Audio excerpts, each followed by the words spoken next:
হে friends, আমি একটা পোস্টে একটা কমেন্ট করেছিলাম।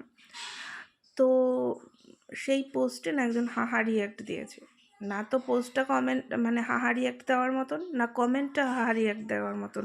তো চলো তোমাদের সাথে শেয়ার করি কোন পোস্টে হাহা রিয়াক্ট পড়েছে। এই দেখো বন্ধুরা, এটাই সেই পোস্ট যেখানে হনুমানজির একটা ছবি আছে এবং ছবিটা 3D মোশনে করা হয়েছে। তো এখানে আমি জেনারেলি দিই না কমেন্ট এরকম, মানে যেখানে অজস্র কমেন্ট পড়েছে সেখানে আমি কমেন্ট খুব কম করি, কিন্তু এখানে আমি যেহেতু হনুমানজিকে আমি যথেষ্ট সম্মান করি সে কারণে আমি এখানে জয় শ্রীরাম, এই দেখো প্রথমেই আমার কমেন্টটা দেখা যাচ্ছে।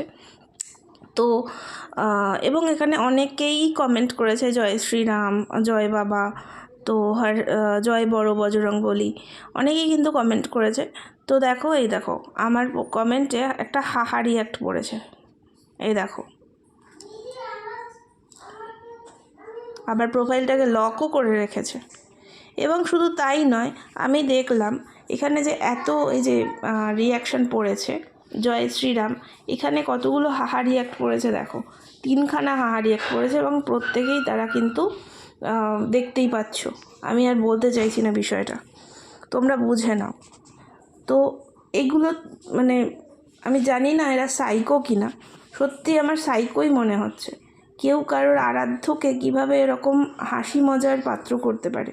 ফেসবুকের নতুন আপডেট অনুযায়ী আমরা রিয়াকশান ছবিতে কতগুলো পড়েছে সেটা আমরা দেখতে পারি না অন্যের, তবে এখানেও কিন্তু হাহা রিয়াক্ট পড়েছে।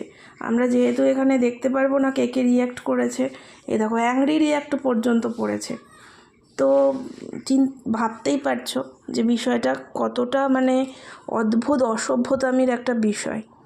তোমাদের কি মতামত তোমরা অবশ্যই কমেন্ট বক্সে জানাবে।